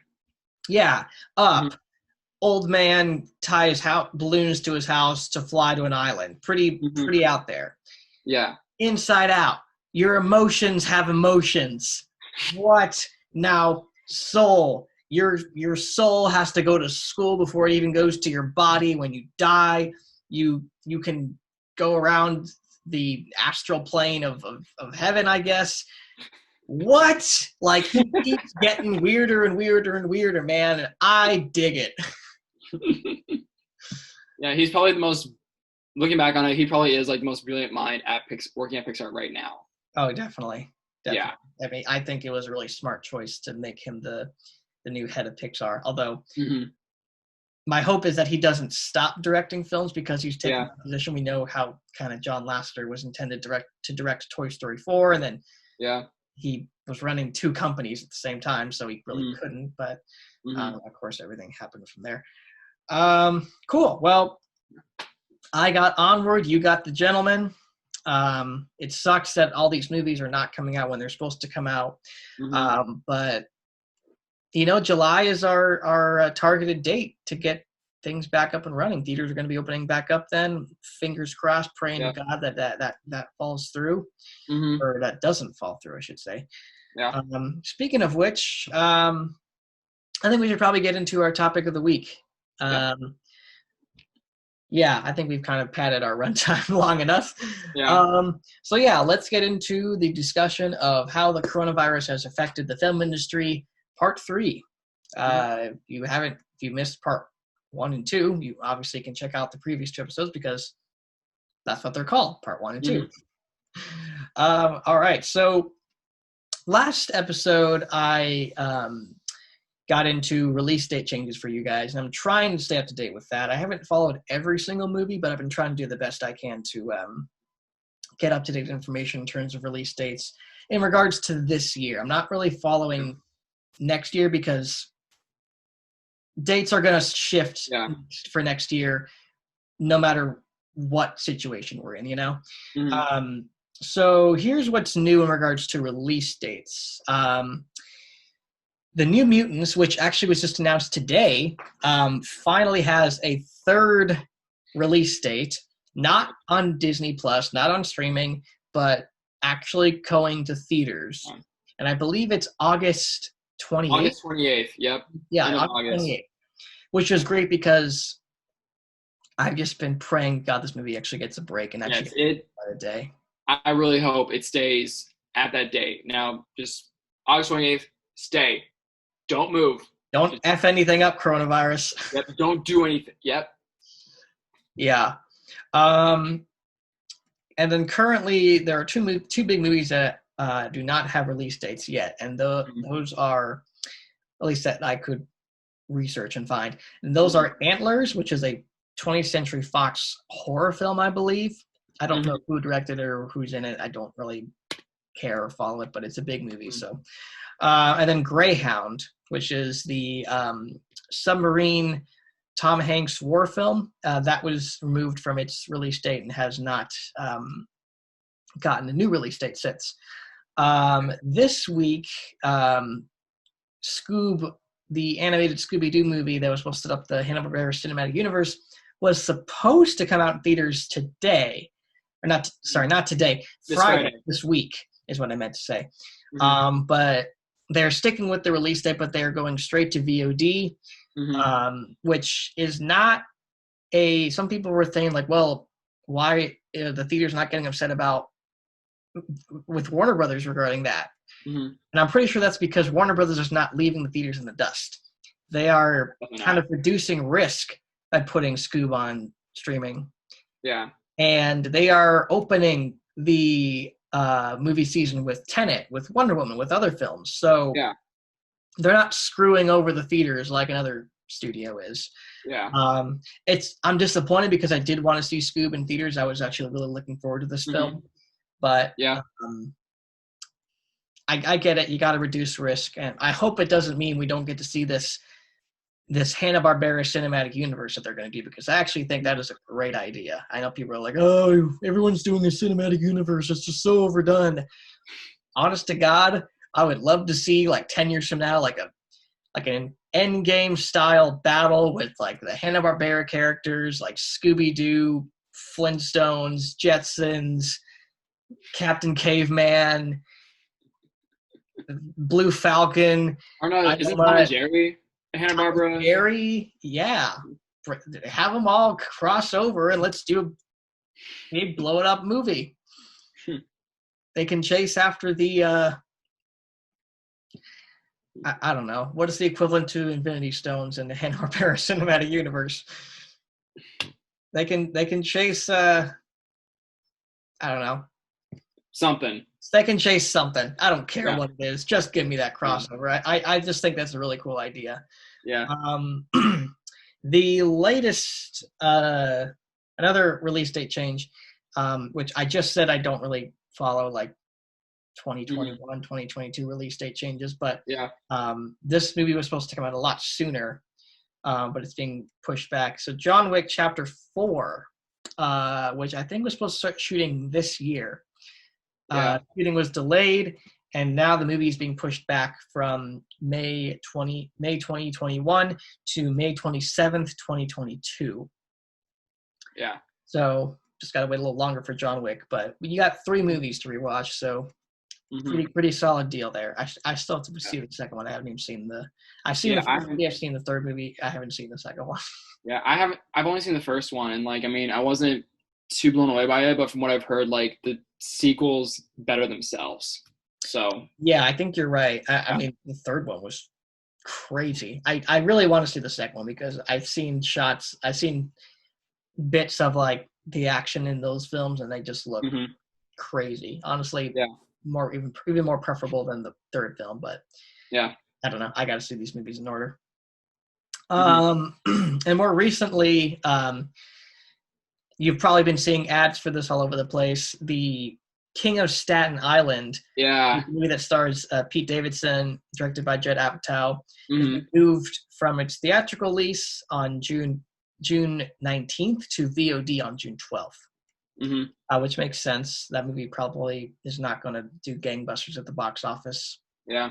You reduce a lot of risk by putting that movie out on VOD or streaming. And I hope it does well. I mean, I saw the trailers, and it actually looks, I'm not the hugest fan of Pete Davidson, but he's really funny. And this movie does look really good. And I'm usually not a fan of Judd Apatow movies, but could be good. Yeah. So that's new. That's what's new in regards to release dates. Other things going on in the world of movie news before we get into the big stuff. I do know that England is trying to do a push to have movie theaters open by June, actually. Well, that's good. Sooner than us in the US. Yeah. But my question is, like, will that even be doable? Because if the big studios in the United States are not planning to release their movies until July, then they're not going to just let the movies come out early in the UK. Yeah, it'll be interesting to see what movies they'll play if they do decide to open in June. Yeah, well, like we were talking about at the start of the show, like a lot of drive-ins have been playing like old movies, like like the Goonies, unless that was from a year ago. Well, Mhm. we'll see. But like, I'm going to visit my girlfriend in Texas, and she said that there are drive-in movie theaters that are playing films there. Actually, recent films are playing stuff like Onward and The Invisible Man and the Lodge, which I think is something you mentioned. Yeah. So there is an alternative, and there's ways for studios and to keep the theaters open without having to release their movies. But Hmm. we'll see. I mean, I hope to God things don't get worse. I just hope that we can get back into the theaters by July, Yeah. because man, I'm starving for movies. I'm with starving you. for I'm for totally my with you. A-list benefits. Yeah. Which I gotta say, I don't think I ever mentioned this, but the fact that AMC like put their A-list service on hold really kind of speaks to like how much they care about, I think, the audience. I think. Yeah. Because I was trying to figure out how to cancel it, and I was like, I don't want to cancel it. Like, I wish there was some way they could just put everything on hold so we don't have to pay. And then the next day they announced, like, well, yeah, don't worry, guys, we'll put your accounts on hold until we're open back up. And I'm just like, Hmm. I love you, AMC. I love you, man. Yeah. Speaking of AMC, obviously we got to address the elephant in the room, and that is the war between the theaters and the studios, and not studios, studio. And by studio, I mean Universal Studios. So Universal planned to release Trolls World Tour on VOD as opposed to putting it into theaters or delaying it, which may have been a way for them to reduce risk. Understandable. AMC took offense to this and said, "We'll not forget this." And Universal doubled down on this when they saw that the movie, after premiering on VOD, actually made a lot of money. Yeah. A lot more money than the first film made in theaters, which is really shocking. I don't know the numbers behind that, but that's what happened. That is interesting. Like, I knew it made a lot, but I didn't know it made more than when the first one made in theaters. Yeah, and the thing is, I don't think they, in hindsight, made that much money. Like, they don't get much of a profit, I think, from how much they've made. So it's not necessarily something to be proud of per se.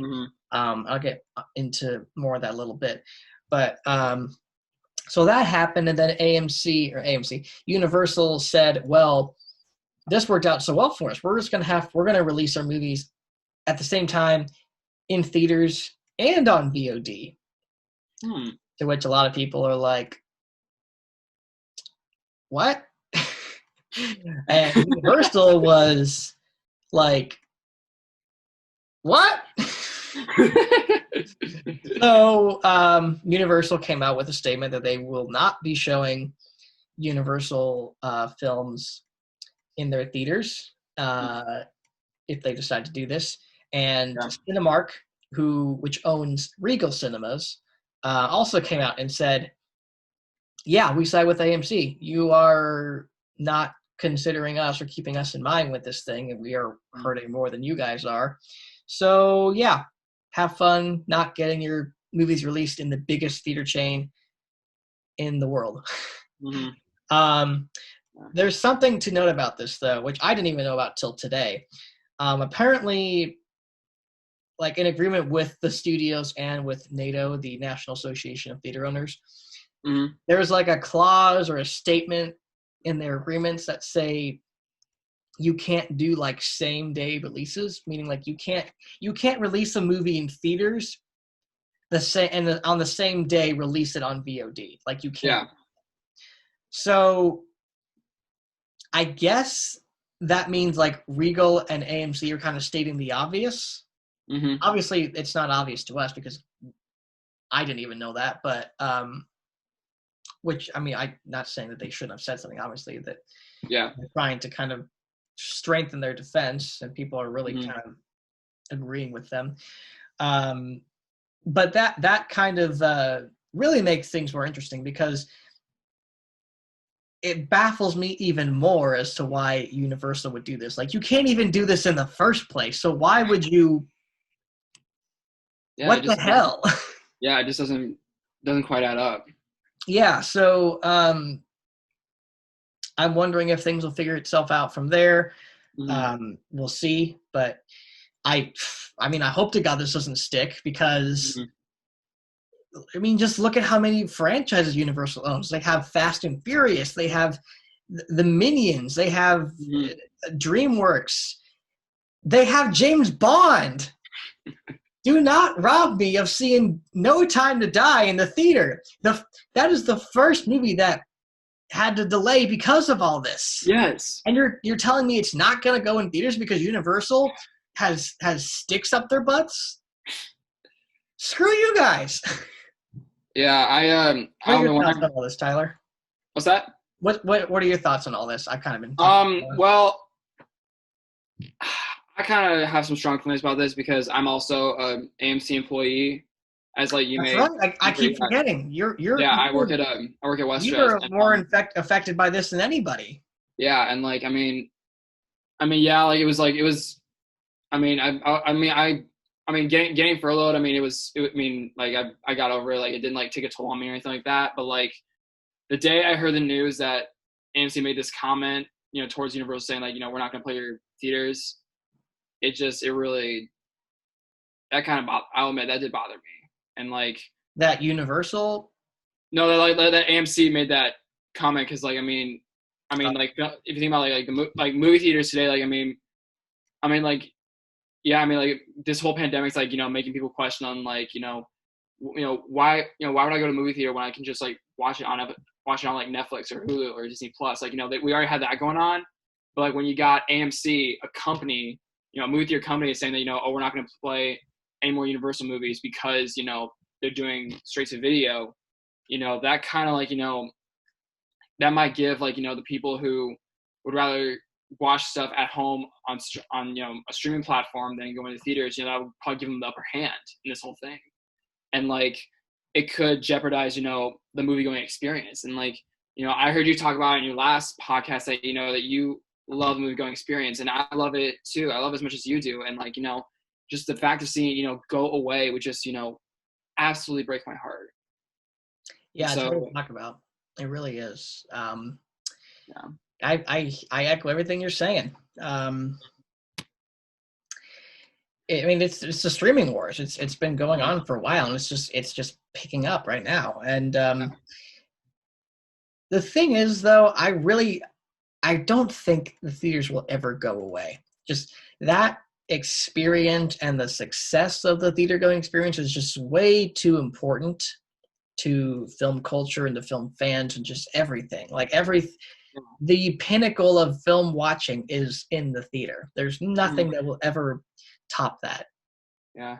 And so as much as I think this actually is going to benefit AMC and all the theater chains in a huge way. Like, I think people are going to flood theaters. Like I am so eager to be at a movie theater like the very day they open up, because I want to see just how many people are going to.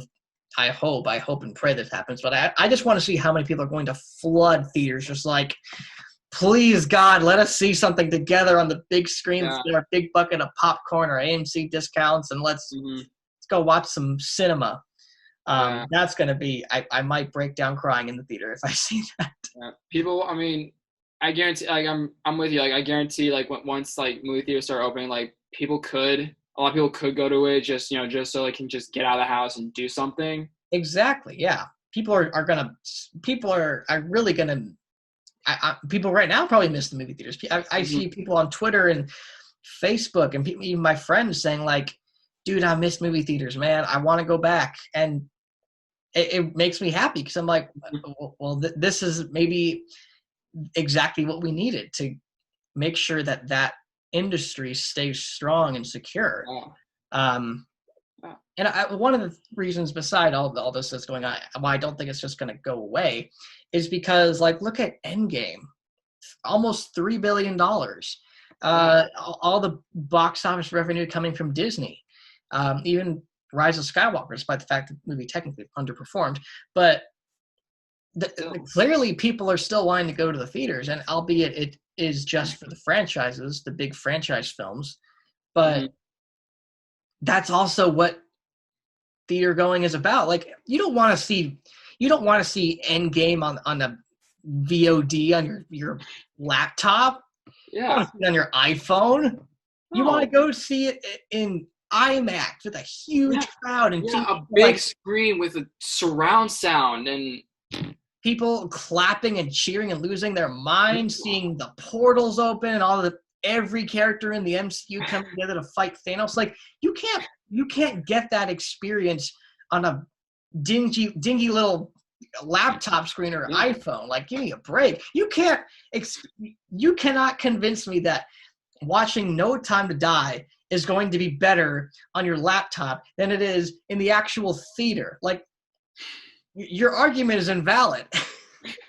Oh man, I am a little salty that I saw Endgame twice in 24 hours, and like neither times I saw those, like I got like the experience of like, the crowd going nuts in their seats over that, that portal, the portal scene, and Tony Stark with the Infinity Gauntlet with the whole and I am Iron Man.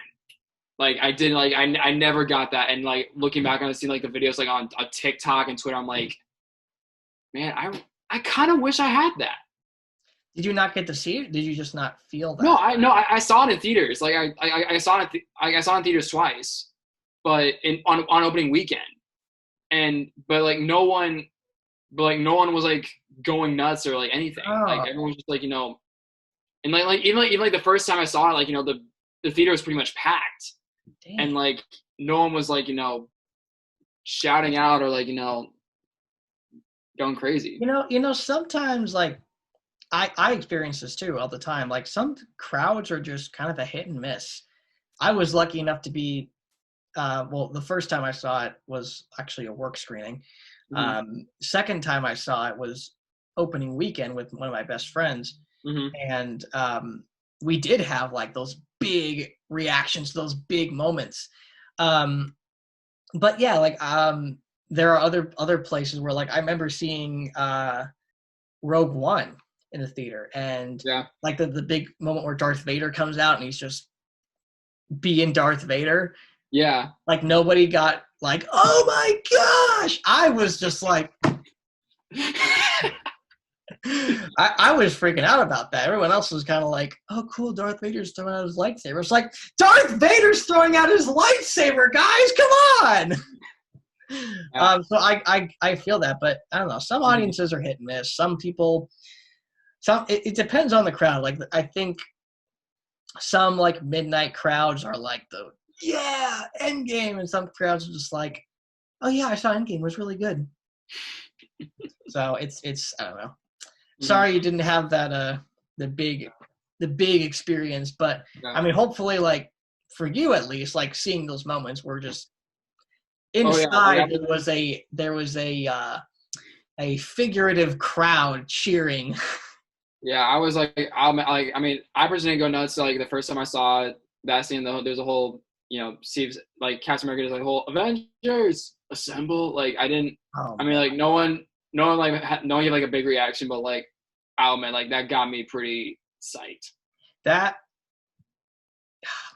was the best. I mean, there's a lot of great parts. Probably everyone says this is the best part, but that part is my favorite in Avengers Endgame because I wanted that moment in Infinity War because I didn't know what Avengers 4 was going to be about. Yeah. And I thought, if it's not happening in Infinity War, it's not happening at all. And it didn't happen, and I was just like, okay, well, we got a movie with everybody in it. That's good enough. I, for some reason, didn't think that Avengers 4 was going to be like everyone comes back for a big final battle. I thought it was just going to be like Iron Man, Thor, and Captain America fight Thanos, and they get the Golem, they snap everybody back, and that's the end of the movie. But when you hear Falcon talk to Cap and the portals open and the music, I'm just like, oh yeah, this is exactly what I wanted. I didn't even think I was going to get it in this movie.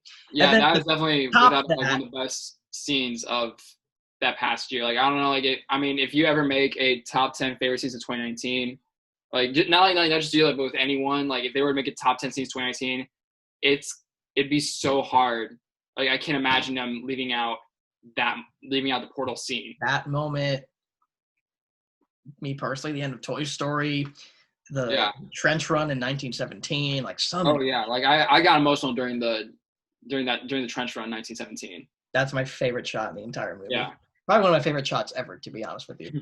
But yeah, to top that moment off, because everyone's like, "Oh, Chris Evans has never said Avengers Assemble." Like, he's never said it in the entire MCU, and then all of a sudden you hear Avengers. He's like, he's gonna say it. He's gonna say it, and assemble. Yeah! Oh my gosh, what a time to be alive. I am honestly convinced 2019 is one of the best years for film. Like, so many great moments. Like, I'd say it's better than any of the past couple of years, to be honest with you. Just that year, man, I think it also had to do with the fact that I was working in a movie theater at the time. So, like, I was surrounded by this stuff, and it just always got me excited. And I was always seeing movies and seeing movies I probably wouldn't have gotten the chance to see if I didn't work there. So, yeah. If this conversation has done nothing for any of you people, just know that you are listening to two people who adore going to the movies. Yeah. Let's get back on track, though. So we did hear some interesting information regarding AMC's financial situation, because the Universal stuff is kind of more just not internal, but like it's bad enough. It's bad enough, but it's more of a battle to just get what the other person rightfully deserves. This is more about what I was kind of talking about last time with AMC's financial decision and the fact that they're losing money and they may go bankrupt. One thing I did not take into consideration, there may be people who will actually want to buy AMC. And rumor has it, one company is considering that. Yep. Amazon. So according to an article posted by the Daily Mail on Sunday, and this article I'm reading is actually from Deadline. So AMC's shares actually went up 40%, which is pretty huge. And the reason why was because apparently there was early trading talks from the UK saying that Amazon may be interested in acquiring AMC in the midst of this pandemic, the coronavirus. Neither company has reached out or has officially come out and debunked this or confirmed it, which means it might be true. But let's talk about that, because I mean, at this point, this is all just rumor. But let's speculate about the possibility of AMC being bought out by another company, specifically Amazon. And we know that Amazon has been killing it with their films. I mean, and they've also been really generous with the theaters. With Amazon could easily just be like, we're not going to put our films out in theaters. We're just going to put them straight on Amazon Prime. But The Big Sick went out in theaters. Manchester by the Sea went out in theaters. Honey Boy went out in theaters. I think what other Amazon films have we seen? I'm drawing a blank. They're more independent films. Yeah, they've been a great. They're still getting theatrical runs. Yeah, exactly. They're a great. What's that Adam Driver film where he's the bus driver? Patterson or something like that. No, I don't know, but you are right. There is an Adam Driver film on Amazon Studios. I don't know the name of it, but you're right. There is a. I think it's Patterson or Padding, not Paddington. I think it is Patterson, but he has another film. Oh, The Report. The Report. Yeah. Yeah, I think that. Although I think that was like a festival film that went straight to. I'm not sure if that one went to theaters or not, to be honest with you. Yeah. anyways, they've been pretty generous with the theaters, I think, even though, well, I guess they weren't excluded from the award season. They actually, what's his name? Casey Affleck got the Oscar for Best Actor in that film. So I don't think the theaters have a disdain against him or Amazon from the likes of it. I haven't done my homework on that, so I don't know for sure. But Amazon, I think, has nothing but positivity would come out of this, I think, because, I mean, I guess I shouldn't say that. Like, let's look at the positives. The positives of Amazon buying AMC is that, well, one, they'd be able to pay off all their debt because they have like $5 billion in debt. But that was to like revamp the theaters and put the recliners and the freestyle machines and revamp their the A-list thing and the food court. So I mean, it's all been stuff that they've been trying to invest in the company.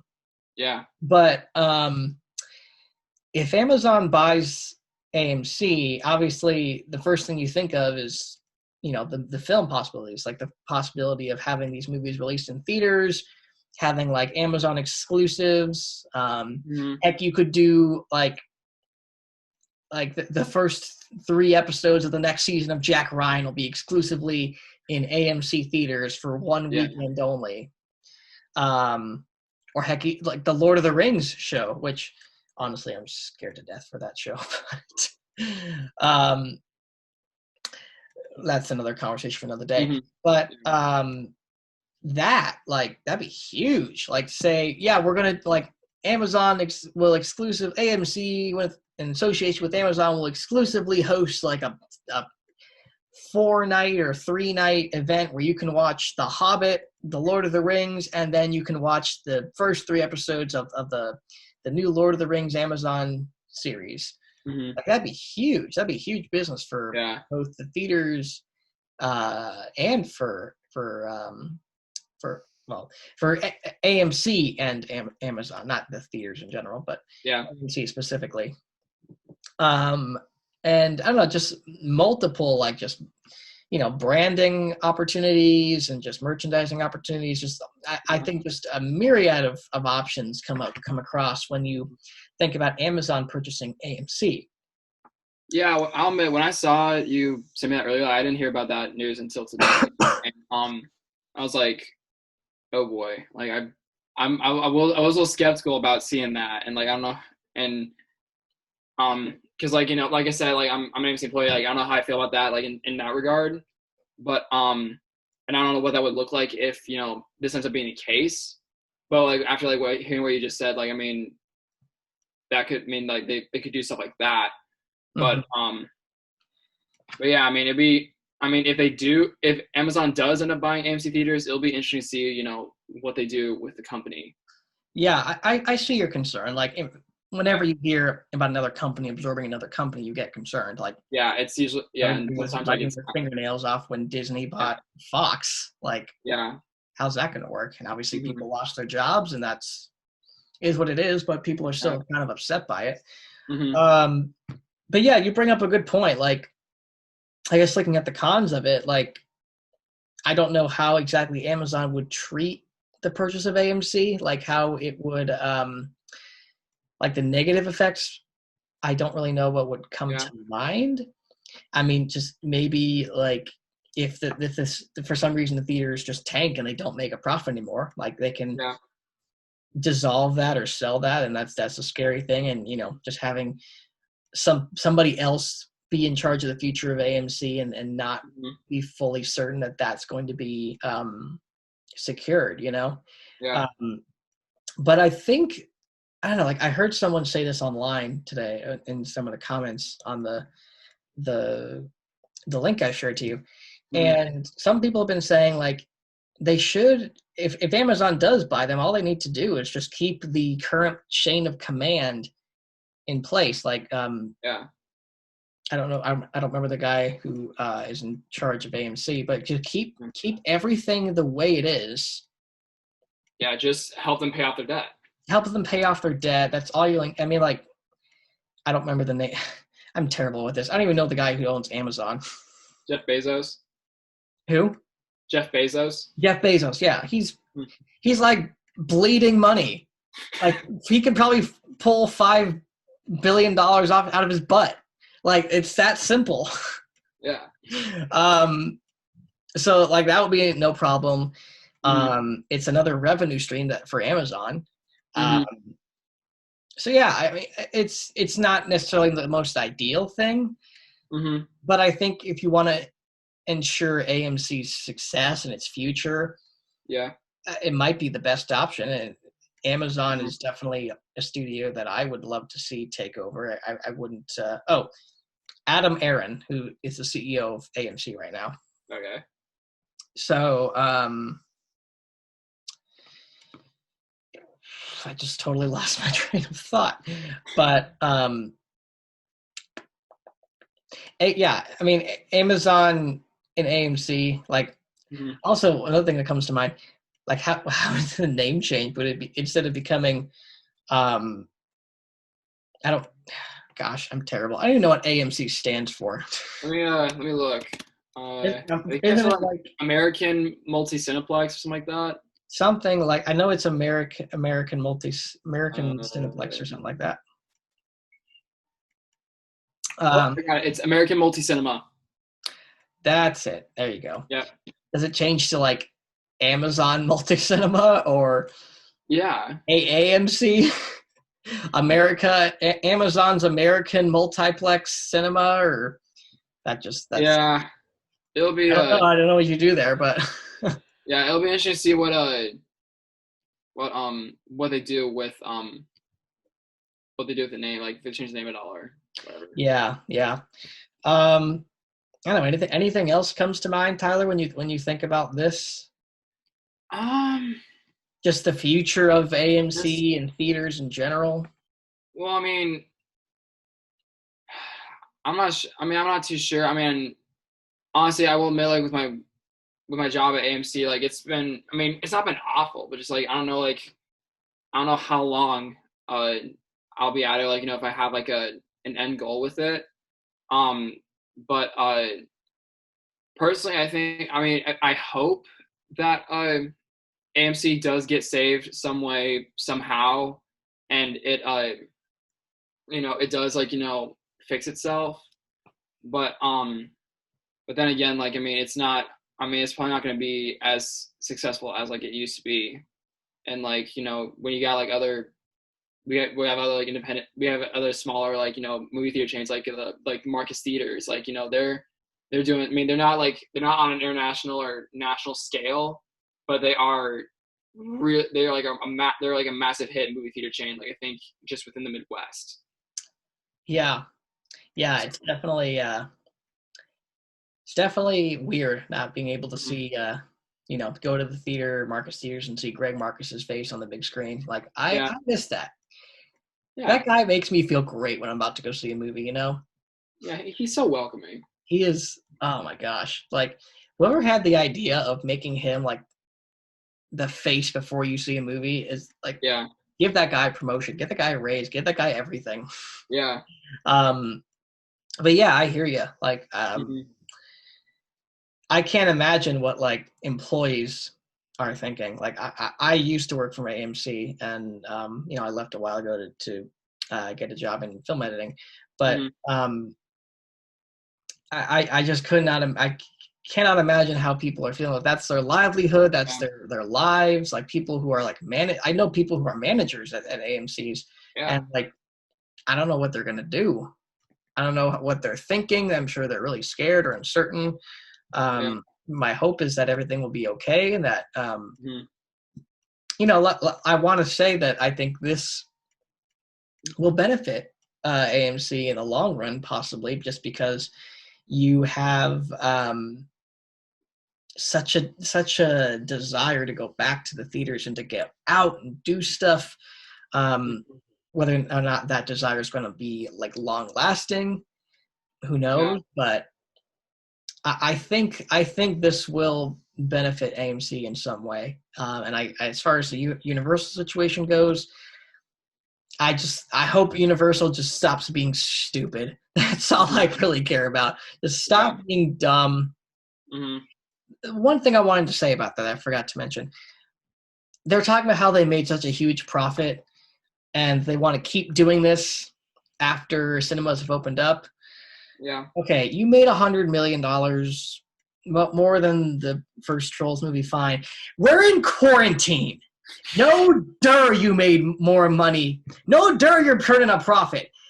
People, when the theaters are opened up and you're releasing Minions 2, whatever they're on, I'm sorry, no one's going to buy your movie on VOD for $2, $4, $20, however you're charging for it.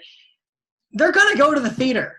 Mm-hmm. Honestly, like, I'm so pissed off about that because it's like, no, duh, you made a profit.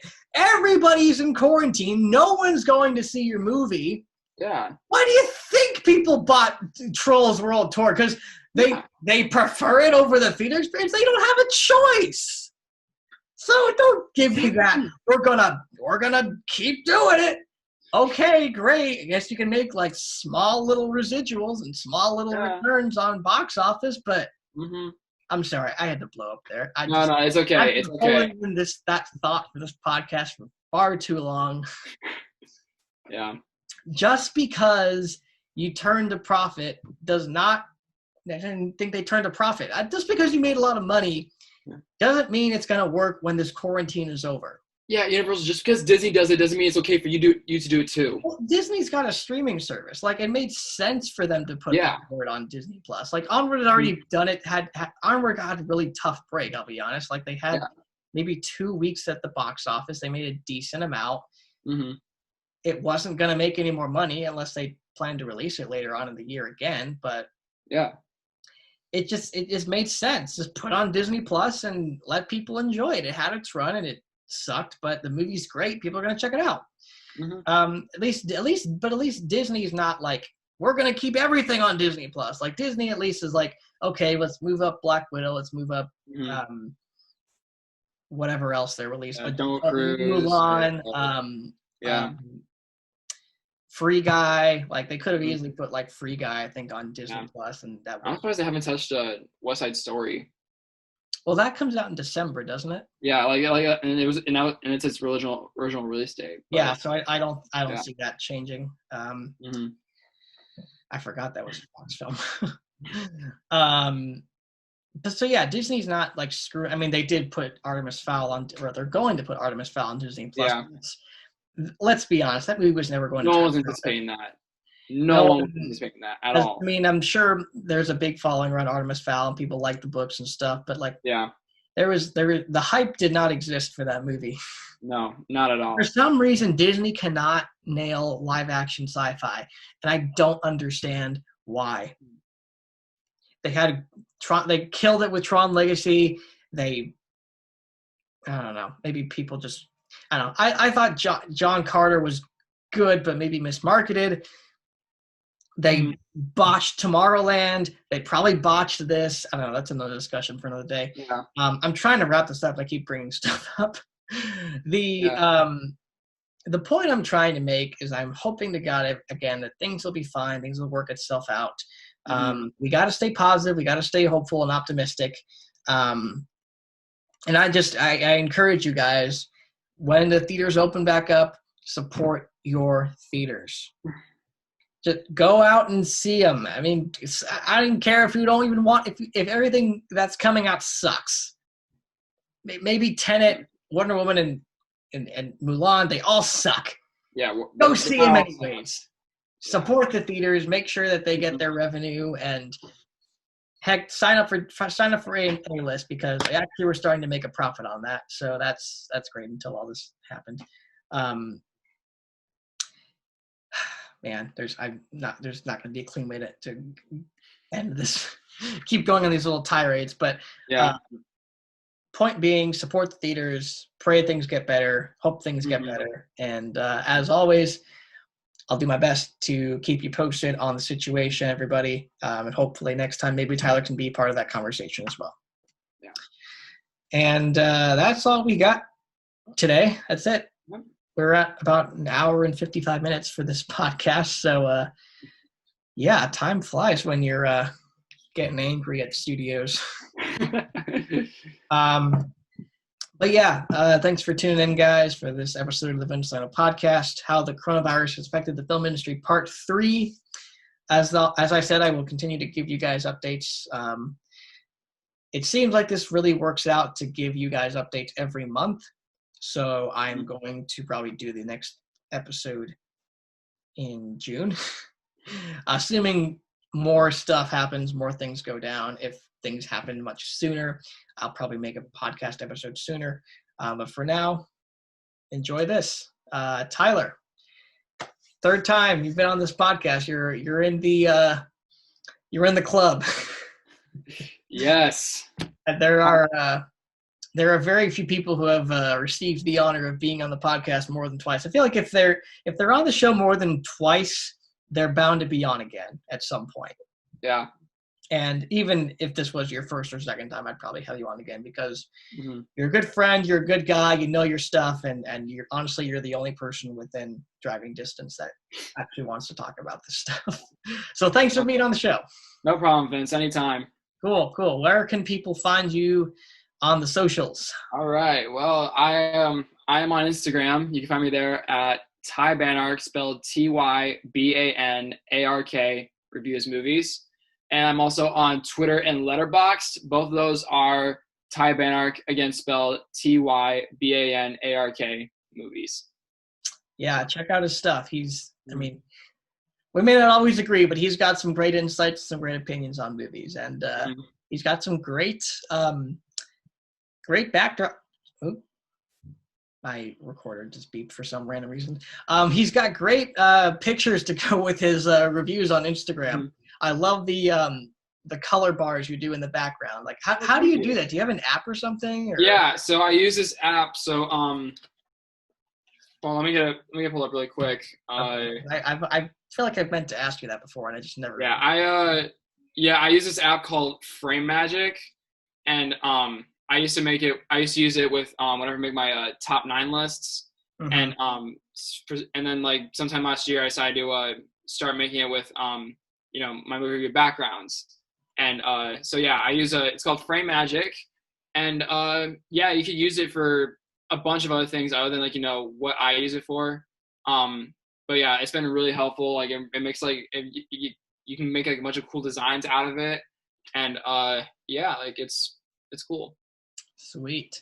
Sweet. Well, I'll have to check that out. As for me, guys, I'm running low on battery, so I better wrap this up. As for me, you guys can follow me on Twitter at TheBiggie75, on Instagram at the Vince Salerno, and on Facebook and on YouTube. I'll be posting those Iron Man 2 reviews up hopefully pretty soon. I want to get those cranked out, and I want to keep them at under 5 minutes so I can crank these out at rapid pace. But I want to try to come back with more YouTube videos, and hopefully it all works out. Yeah, that's all we got. Thanks for watching, guys. Have a great day. Stay safe, stay positive, stay clean and healthy during quarantine. And, go for a walk, draw, do some fun new hobby, learn an instrument, play guitar. This is just some of the things that I'm doing actually right now. Do something fun and creative to get yourself through quarantine. And we're going to get through this, guys. Just hold on. Hopefully things start opening back up soon. We'll be back at it. All right. Have a great day, everybody. God bless and peace out.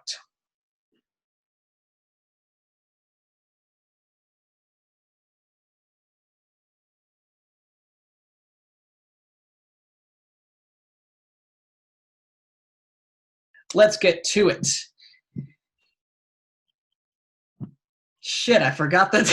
I forgot what episode this is. Okay. Cut, new take. We're gonna splice around that. I'll figure out a way.